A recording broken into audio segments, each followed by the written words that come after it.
జననం తప్ప మరణం లేని స్వాతంత్ర సమరయోధుడు నేతాజీ సుభాష్ చంద్రబోస్ అని అంకిరెడ్డిపల్లి నేతాజీ నవయువజన సంఘం సభ్యులు కొనియాడారు. స్వాతంత్ర భారత్ లక్ష్యంగా పోరాడి దేశం కోసం ప్రాణత్యాగం చేసిన మహనీయుడని కొనియాడారు. యువత భయాన్ని వీడి ఆయన చూపిన మార్గంలో ముందుకు నడవాలని సూచించారు. సిద్దిపేట జిల్లా కొండపాక మండలం అంకిరెడ్డిపల్లి గ్రామంలో స్వాతంత్ర సమరయోధుడు నేతాజీ సుభాష్ చంద్రబోస్ జయంతి వేడుకలను నేతాజీ నవయువజన సంఘం అధ్యక్షుడు బద్రీ నాగేందర్ ఆధ్వర్యంలో ఘనంగా నిర్వహించారు. ఈ సందర్భంగా ఆయన విగ్రహానికి పూలమాలలు వేసి నివాళులర్పించారు. అనంతరం జాతీయ జెండాను ఎగరవేసి జాతీయ గీతాన్ని ఆలపించారు.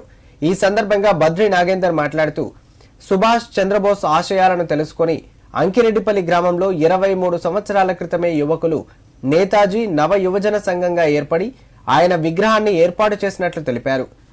ప్రతి సంవత్సరం జయంతి వేడుకలను ఘనంగా నిర్వహిస్తున్నట్లు తెలిపారు. ఆనాడు యువతలో స్ఫూర్తిని నింపి వారిని స్వాతంత్ర పోరాటంలో ఆయన భాగస్వాములను చేశాడని వివరించారు. ఈ కార్యక్రమంలో గ్రామ మాజీ సర్పంచ్ బడేకోల్ నర్సింహులు యాదవ్, సిపిఎం పార్టీ మండల నాయకులు రవీంద్రచారి పలువురు పాల్గొన్నారు. దాదాపు 200 సంవత్సరాల బ్రిటిష్ వారి పరిపాలన నుండి భరతమాత దాస శిల్పాలు తెంచి ఎందరో మహాత్ములు త్యాగమూర్తులు మన దేశానికి స్వాతంత్రం పెట్టినారు. అట్టి స్వాతంత్రం కాపాడుకోవాల్సినటువంటి బాధ్యత ప్రతి పౌరునిపై ఉన్నది.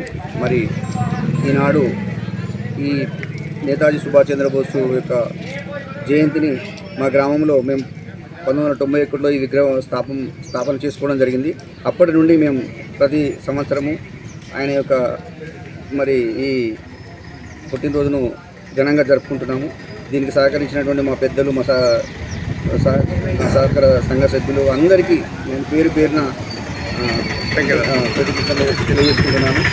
మనం అందరం ఆయన ఆశయాలు కొనసాగిస్తూ అందరం ఒకటిగా ఐకమత్యంతో ఈ దేశాన్ని కాపాడుకోవాల్సిన బాధ్యత ఉన్నది. కొన్ని రాజకీయ చైతన్యవంతం కూడా సుభాష్ చంద్రబోస్ ఆశయ అనుకూలంగా మాట్లాడే వాళ్ళు చాలామంది ఉంటారు.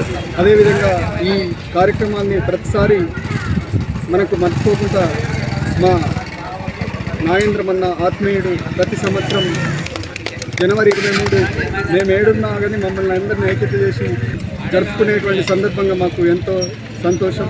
కానీ నేను భారతదేశానికి ఒకటే మెసేజ్ ఇస్తున్నా, ప్రతి వ్యక్తి కూడా సుభాష్ చంద్రబోస్ యొక్క ఆశయాలను అనువాదం చేయాలి. కానీ నేను అని చిన్న చిన్న విషయాలకే నేను అని ఇప్పుడున్నటువంటి రాజకీయాలు వాళ్ళ మీద ఒకరి మీద ఒకరు మాట్లాడుకుంటూ ఆ కాలంలో 200 సంవత్సరాలు బ్రిటిష్ వాళ్ళు మన దేశం మీద చేసినటువంటి దౌర్జన్యాలను, అక్రమాలను, పరాయి పరిపాలనను పారదోలినటువంటి మన సుభాష్ చంద్రబోస్ ఆశయాలకు అనుగుణంగా పనిచేయాలని